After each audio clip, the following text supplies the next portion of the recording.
오늘은 조금 그동안의 얘기랑은 좀 이제 방향을 바꿔서 조금은 이제 생물학적인, 그다음에 신경과학적인 또 어떤 물질에 관한 거, 그러니까 물질이 어떻게 사람의 정신활동을 조절하느냐, 이런 부분에 대해서 말씀을 드리도록 하겠고요. 그 중에서 이제 가장 대표적인 물질 세 가지를 들으라 그러면 이제 도파민, 세로토닌, 여기 제목에는 이제 아드레날린 이렇게 써놨는데요. 그런 물질이 될 수 있겠습니다. 그러니까 이제 요점을 말씀드리자면 사실은 이제 도파민이나 이런 신경 전달 물질이라고 그러는데요. 이런 신경 전달 물질이 만일 이제 의식이라는 게 있다면 본인들이 그 인간의 정신활동을 조종하고 컨트롤하고, 그래서 이제 결국은 정신활동을 아우른다고 이렇게 생각을 할 것 같습니다. 근데 이제 우리들 인간 개체는 또 자유의지가 있다고 생각하기 때문에 감히 하찮은 물질이 내 고귀한 정신활동을 아우르느냐 그러면 반감을 가질 수도 있을 것 같고요. 저도 체질적으로 뭐 어떤 아주 단순한 물질이 사람의 정신활동을 조종한다 이런 거에 대해서 좀 반감을 가진다고 그럴까요? 그런 면이 있기는 했었는데, 어떤 이제 이런 신경과학적인 지식을 습득함에 따라서 이러한 물질들이 우리들의 정신활동을 우리가 생각하는 것보다는 꽤 조절한다 이런 거를 알게 됐습니다. 뭐 본인이 거기에 동의를 하든 안 하든 그건 이제 과학이니까요. 그래서 오늘은 그 부분에 대해서 한번 좀 말씀을 드려보려고 하고요. 그 다음에 또 이제 실용적인 부분에 대해서 이제 말씀을 드리자면은, 사실 이제 정신과 의사를 비유해서 얘기하면은 조금 뭐 생경한 비유기는 합니다만 자동차를 고치는 정비사다 뭐 이렇게 쉽게 생각할 수 있다면은요. 사실 자동차라는 거는 고장나는 부분만 고장나는 경우가 많잖아요. 그리고 뭐 정기적으로 윤활유를 갈아줘야 된다든지 이런 일이 있고, 그러니까 어쩔 수 없이 좀 의사는 인간의 병리적인 부분, 그러니까 고장나는 부분 이런 거에 대해서 조금 더 잘 알고요.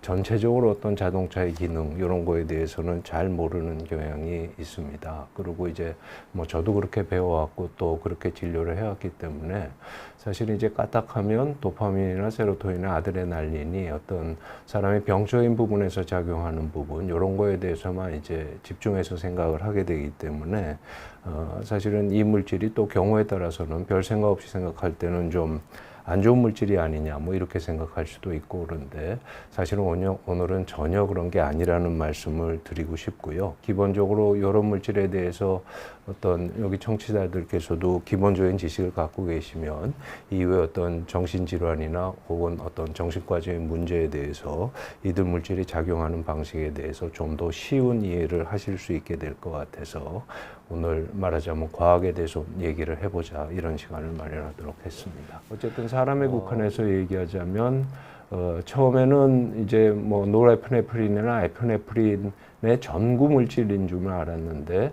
1958년에 이제 칼슨이라는 분이 이게 이제 고유의 신경 전달 물질로서 역할을 한다 이런 거를 밝혔고요. 요게 이제 굉장히 이제 그라운드 브레이킹한 이런 일이 돼서 한 40년 지난 후에 2000년도에 노벨 생리의학상을 수상을 하게 되죠. 그리고 하여튼 요 무렵 비롯해서 이제 도파민의 기능과 역할이 아주 간단하게 말씀드리면 옛날에는 쾌락에만 관여하는 물질이라고 생각을 했는데, 쾌락은 조금은 정확하지 않은 표현이고 또 쾌락 외에도 보상회로라든지 인간의 기억이라든지 동기라든지 학습이라든지 이런 거에 많이 관여하는 물질이 된다. 그러니까 뭐 여러 가지로 말씀드릴 수 있겠지만 인간을 가장 인간답게 하는 신경 전달 물질을 뭐 말하자면 하나만 들어라 그러면 도파민을 들을 수 있지 않을까 이렇게 말씀드릴 수 있겠습니다. 이제 우리가 도파민과 관련된 질환을 관심 있으신 분들은 많이 들었기 때문에 이런 부분에 대해서는 상당히 익숙하실 거라고 생각합니다. 파킨슨병이라는 거 이제 도파민이 그 경로 중에서 그 니그로스트리아탈 트랙이라는 게 있는데요. 이따 그림으로 보여드리겠습니다. 요게 이제 이제 퇴화를 하게 되면 생기는 병이고, 도파민이 운동 기능의 역할을 하기 때문에 이제 걸음걸이라든지 자세라든지 얼굴 표정이라든지 이런 게 이제 제대로 작동을 못하는 병이 되겠고요. 그다음에 이제 조현병의 경우는 이제 아주 그냥 일반적으로 상식적으로 말씀드릴 때는 도파민이 올라간 병이다 이렇게 얘기를 하고요. 조증도 그런 관점에서 말씀드리면 도파민이 올라간 병이다. 아주 심플하게는 그렇게 말씀드릴 수 있습니다. 반면에 우울증은 이제 도파민뿐만 아니라 오늘 말씀드릴 전부, 그러니까 세로토닌, 그 다음에 노르에프네프린이 떨어진 병이다 이렇게 말씀드릴 수 있는데요. 요거는 이제 시작하는 단계에서 그런 말씀드리는 거고요. 사실은 끝에 가서 얘기는 그렇게 단순하지 않고 단순히 올라가고 내려갔다 이런 걸로는 얘기하기 참으로 어렵다 이런 말씀까지 드릴 수 있으면 좋겠습니다. 그 다음에 요즘 뭐 성인 ADHD다 그래서 관심들 많으신데요. ADHD라는 게 이제 주의력이 결핍되고 행동이 과잉된다. 이러니까 얼핏 보면 도파민이 올라가 있는 것처럼 보이는데 사실은 이제 저기에 쓰는 약물들이 도파민이나 노르에프네프린의 농도를 올리는 약들입니다. 그리고 그게 이제 치료 효과가 있으니까 거꾸로 생각하면 ADHD 경우는 도파민이 오히려 떨어져 있는 상태다. 이런 말씀 드릴 수 있겠고요. 그 다음에 각종 중독이라든지 마약, 그 중에서도 이제 특히 암페타민, 그 다음에 메타암페타민, 그 다음에 코카인, 이런 물질들이 대표적으로 이제 도파민이랑 관련된 물질이 돼 있고요. 이제 요즘은 그게 이제 좀 비유적으로 확장돼서 뭐 인터넷이라든지 그 다음에 소셜 미디어, 소셜 네트워크 서비스 이런 거에 탐닉하는 것도 일종의 중독이고 도파민이랑 관련돼 있는 게 아니냐 이런 주장들이 있고, 그래서 이제 도파민 중독이라는 용어도 등장하고 또 도파민 단식이라는 용어도 미국에서 등장하고 이랬던 걸로 알고 있습니다. 그래서 가히 이제 도파민에 어떻게 보면 전성시대고 꽤 일반적인 관심이 많이 커졌다. 이런 말씀을 드릴 수 있을 것 같습니다. 그래서 이런 물질이 정체성이 뭐냐 이렇게 보면은 사실은 이중 정체성을 가진다 이렇게 말씀드릴 수 있습니다. 그래서 하나로는 신경전달 물질로 작동하고요. 그 다음에 뇌 밖에서는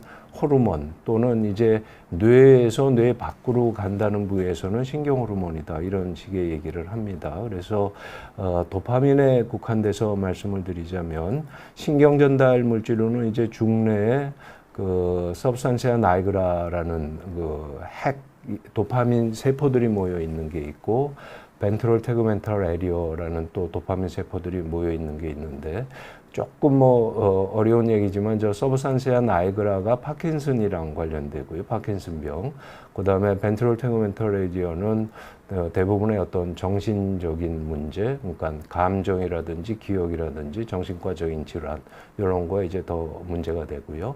물론 도파민도 그 호르몬이나 신경 호르몬으로서 작용합니다. 그래서 여기 세로토닌 보시면은 오히려 신경전달 물질, 그러니까 뇌 안에는 10%가 있고요. 호르몬으로서 작동하는 거, 또는 이제 정확하게 얘기하면 위장관 내에서 저게 세로토닌이 90%가 사실은 있습니다. 그래서 위장관이 또 뭐 일종의 작은 뇌가 아니냐 이런 얘기들도 한때 유행을 했었는데, 요 물질들이 뇌 밖에서도 작용한다는 거, 요거는 한번 기억하고 계시면은 도움이 될 것 같습니다. 자, 인터넷 찾아보시면 굉장히 이런 그림들이 많습니다. 그래서 이제 도파민의 기능은 뭐냐, 세로토닌의 기능은 뭐냐, 노에프네프린의 기능은 뭐냐, 그리고 저게 이제 교차되는 부분에서의 기능은 뭐냐, 이래서 가운데가 이제 세 가지 뉴로트랜스미터들이 다 작동하는 게 돼서 인간의 기분이라든지 그 다음에 커그니티브 펑션, 그러니까 인지 기능 이런 것들이 이제 세 물질이 다 작용한다 이러는데 개념적으로는 맞고요. 근데 저게 탁 떨어지게 그렇다 이렇게 볼 수는 사실은 없죠. 그냥 여러분들 한번 생각해 보시면 도파민이 작동할 때 나는 뭐 무드에 작동해야지 이렇게 작동하는 건 아니고 본인들의 논리대로 이제 작동을 하는데 그게 이제 인간이 해석하기에 무드고 코그니션이고 뭐 이렇다 말씀드릴 수 있습니다. 근데 어쨌든 얘기는 개념적으로 해야 될 테니까요. 도파민에 관련해서는 맨 아래 보이듯이 쾌락이라든지 그다음에 보상이라든지 동기라든지 드라이브, 욕구, 욕동 이런 거가 관여하는 거다 말씀드릴 수 있고 이제 그러면 이런 생각해 볼 수가 있겠잖아요. 도파민이 쾌락을 유발할 거냐, 쾌락이 도파민을 유발하느냐 이렇게 할 수 있는데 저건 사실 양쪽 다 맞다고 얘기할 수 있는데 조금 더 정확하게 얘기하면 도파민이 쾌락을 유발하는 쪽에 가깝습니다. 근데 두 번째 문장, 쾌락이 도파민을 유발하느냐 이런 부분은요. 저거는 조금 말을 바꿔서 어떤 보상이나 보상이 주어질 거라는 어떤 기대감, 요거는 도파민의 분비를 유발하는 걸로 되어 있습니다. 그리고 결과적으로 도파민이 분비되면 즐거움을 느껴서 저건 꼭 쾌락이라고 할 수는 없는데 즐거움을 느끼고 그 다음에 다른 기분을 느끼게 돼서 그 행동을 반복하게 되는 이런 일이 벌어지게 되는 거죠. 그래서 이제 비교적 최근에 하는 얘기는 쾌락이 한 가지가 아니라 이제 두 가지다. 그래서 저 이제 영어가 좀 어렵습니다. 그래서 이제 번역하기도 어려운데 그냥 저는 예감 쾌락, 탐닉 쾌락 이렇게 번역을 했는데요. 뭐 쉽게 얘기하면 이런 겁니다. 저 오른쪽 위에 그림 보시면 소파에 누워갖고 리모컨 쥐고 팝콘 먹고 텔레비전 보는 이게 있잖아요. 그래서 저게 이제 카우치 포테이토라고 그래서 이제 뭐 미국에서 나온 말인데 퇴근하면은 코카콜라 큰 거 사갖고 팝콘 사서 텔레비전 보면서 먹으면서 그냥 즐거움을 추구하는 행동 이런 거 이제 탐닉 쾌락이라고 얘기하고 저런 거를 하는 데 있어서는 별로 이렇게 노력을 필요로 하지 않죠. 게임 같은 것도 일종의 그런 거다 볼 수 있는데 반면에 예감 쾌락이라는 거는 예를 들어서 친구가 만나자 이렇게 전화가 오면 당연히 친구 보러 가고 싶긴 하지만 가려면 약속도 잡아야 되고 그다음에 뭐 세수도 해야 되고 또 뭐 탈 것을 타고 가야 되고 또 막상 가려고 그러니까 또 뭐 귀찮기도 하고 이렇죠. 그러니까 이제 극복해야 될 부분들이 사실은 있죠. 근데 그럼에도 불구하고 그거를 이겨내고 저런 행동을 하는 거는 어떤 목표지향적인 행동이 있는 거고요. 또 그래서 거기서 조금 응용해서 생각하면 귀찮은 일은 사실 누구나 싫은 거죠. 그 다음에 숙제를 하는 것도 싫은 거죠. 하지만 귀찮은 일을 끝내면 또 숙제를 끝내면 자기가 굉장히 기분이 상쾌해지는 경험을 했기 때문에 또 그 행동을 하게 되는 게 또 인간입니다. 그래서 요즘 하는 얘기는 저 예감 쾌락 쪽에는 도파민 시스템이 관여하는데 탐닉 쾌락 쪽에는 오히려 도파민보다는 오피오이드, 그러니까 모핀 있잖아요. 그 마약 시스템이 관여하는 게 아니냐 이런 식으로 생각이 조금씩 바뀌고 있고요.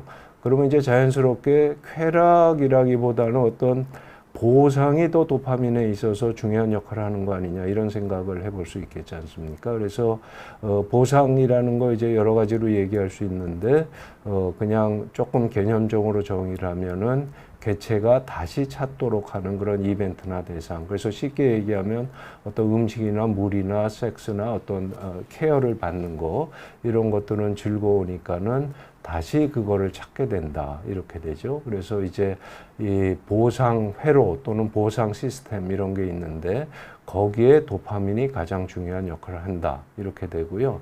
그다음에 이제 조금 더 자세히 말씀드리면 이게 조금 의미가 있는데 실제로 도파민이 작동하는 거는 보상 그 자체라기보다는 뭔가 새로운 거, 그 다음에 옛날에 비해서 똑같은 자극이었는데 그 자극이 옛날과는 다르게 큰 즐거움을 줬을 때 또는 옛날과는 다르게 아주 차이가 나는 좀 뭐 즐거움이 적어졌을 때 이런 식으로 이제 실제 보이는 거랑 예측 가는 거의 그 계측치의 차이가 있잖아요.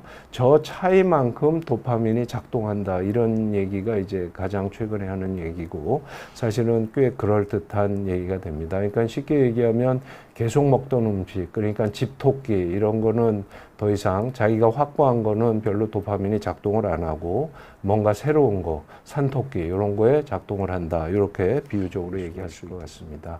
그래서 맨 왼쪽에 있는 그림이 도파민 회로, 오른쪽에 있는 게 노르에프네프린, 그 아래가 있는 게 세로토닌 이렇게 돼 있는데요.